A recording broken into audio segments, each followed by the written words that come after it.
Hey YouTube, Kira Qualia here, bringing you all an update to my Cardfight Vanguard Hexaorb Sorceress deck profile for post-Dragon Masquerade. It's been so long since we've had some true new support for the Hexaorb deck, and we finally got a new Grade 3 version of Hexaorb Sorceress in the form of Hexaorb Sorceress Aquamarine, and it just really helps for the overall playstyle of the deck, focusing on utilizing the different critical triggers and front triggers that we run in the deck for additional card effects depending on what cards we have on the field for this Keter Sanctuary deck. And I love that the Hexaorb Sorceress Aquamarine can still be regarded as Hexaorb Sorceress, so we can use it with all the other many different cards that we run in the deck as well. So let's go ahead and get started with the deck profile. Now for the Ride deck, very similar to Bruce, it has remained the same.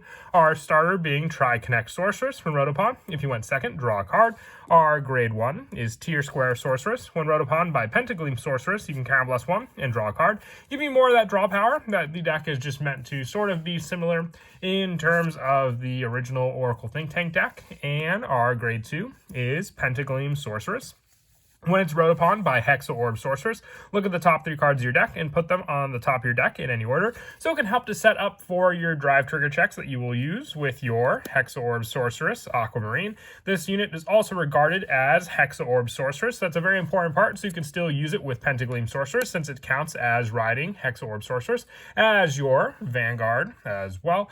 And along with the copy that we are running in the Ride deck, we're also running 3 additional copies of this card also. With its skill, if you Persona Road this turn, it gets drive +1, and then the power increase of your trigger effects get plus 10,000. So this just gives you an immense power boost when you reveal a trigger off of your drive check, giving it plus 20,000 to one of your units of choice. And on the Vanguard circle, when a trigger unit is revealed for a drive check of the battle that this unit attacked, Soul Blast 1, choose one of your rear guards and restand it. And the multiple attack is another thing that this deck definitely needed. We had some restanding power, but just how it can easily be provided thanks to Hexaorb Sorceress definitely does bring the whole deck together to be able to perform at the max the 5 attacks that you can do with all your other units also.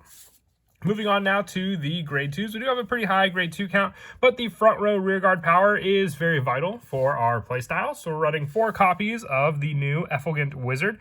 On rear guard, when this unit attacks, if you have a Vanguard with Sorcerer sans card name, look at the top card of your deck. If your Vanguard is stand, you may put the card you looked at into your soul. So it can help to clear out some of the other cards that you may have revealed on the top of your deck without having to use any of your counterblasts. And you can even provide more of a Soul Blast power for your Hexaorb Sorceress, needing that Soul Blast power when you reveal a trigger to be able to restand another rear guard. And on rear guard as well, when your drive check reveals a trigger unit, this unit gets plus 5,000 to end of turn. So if you give your Effulgent Wizard plus 5,000 for its own skill, you give the trigger effect as well, which will be 20,000 thanks to your Hexaorb Sorceress Aquamarine. You can be hitting for some pretty big numbers with Effulgent Wizard alone for 35k with just 1 trigger check.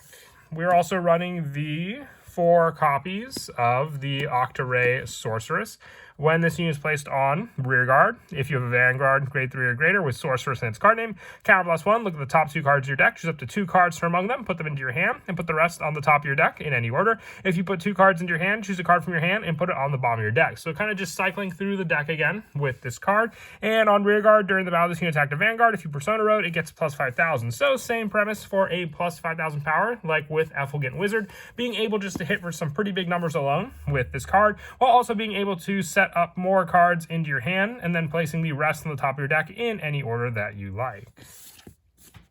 And also running the 4 copies of Quadra Cast Sorceress. When this unit is placed on rear guard, if you have a Vanguard with Sorcerer sans card name, look at the top 2 cards of your deck, put them on the top of your deck in any order, and then soul charge 1. So you can put the non-trigger on the top of the deck and then soul charge it with your Quadra Cast Sorceress to clear it out of the way once again, like the good majority of your other Grade 2s are meant to do. With the last of the Grade 2s that I run in the deck being 4 copies of 4 Side Glow Sorceress. From the front row rear guard, once per turn, when it's chosen by by the ability of your grade 3 or greater Vanguard with Sorceress and its card name, you can Soul Blast 2 and Countercharge 1. If this unit's power was increased this turn by a trigger effect, you also draw a card. So with the chosen effect of your Aquamarine, you can have the Soul Blast power to choose a rearguard and stand it. So then when you choose your 4 Glow Sorceress and restand it, you'll have the Soul Blast power and the Countercharge power as well to make up for some of the other Counterblasts that we use in the deck, whether they be for your Octaray Sorceress or the next card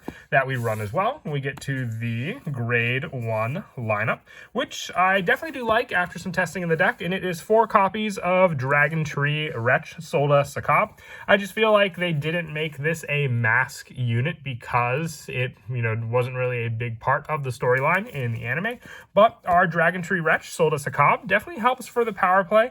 When it's placed on rearguard, Counterblast 1, choose one of your rearguards without any Dragon Tree markers, and put a Dragon Tree marker on it. And from the back row rearguard, once per turn, when your rearguard is placed in the front row in the same column as this one, you can Counterblast 1 and draw a card. Your majority of your Counterblasts will go to your Solda Sakab, providing draw power, and then just when you can place another grade 2 unit in the same column, getting an additional draw. And with the more of these cards that you open up, the more Dragon Tree markers you can place on your rearguard as well for the additional setup. But still, the big play here comes in the once per turn draw power that this card can provide, because you have to remember with the Dragon Tree markers, you have to have a Vanguard with masks or Dragon Tree. So the big play here is that you have to have the draw power, but it is a mandatory cost for the Counterblast 1 Dragon Tree marker still, but you can easily make that up for with some of the other cards in the deck, like 4-side Glow Sorceress. But still, also, there's not much of an other heavy Counterblast into the deck, thanks to our Hexaorb Sorceress Aquamarine just using a Soul Blast power.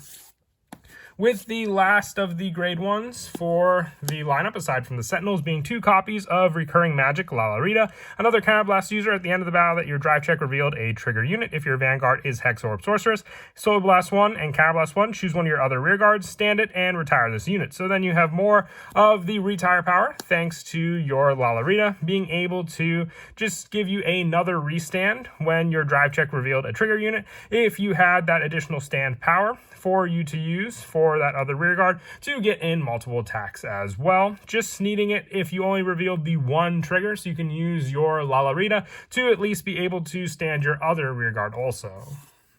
And for the rest of the grade 1s, the 4 copies of the Palladium Zeal Dragon. For the Sentinel of choice, if you wanted to run Elementaria Sanctitude, you could just drop 1 copy of this card also. But the other order that I run in the deck also is Gradius Gradel, because the Persona Ride power is definitely important for our Hexaorb Sorceress Aquamarine, since you get the drive +1 when you Persona Road, so having an additional way to Persona Ride in the deck is always useful, and why I definitely want to run Gradius Gradel in this build. For the trigger lineup, I'm running 6 criticals, so 4 copies of Blade Feather Dragon and 2 copies of the White Fang Witch Disma.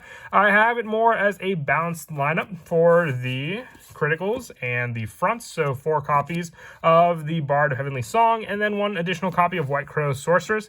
Like I said, just going back and forth between the fronts and the criticals, depending on what you may need for the specific situation, with our heals being 2 copies of Palpitation Angel, 1 copy of Invigorate Sage, and the 1 Hardy Tier Sorceress as well for the different options for our triggers, with the Amartanoa Over trigger being the final spot for the additional drive track pressure as well on the rear guard.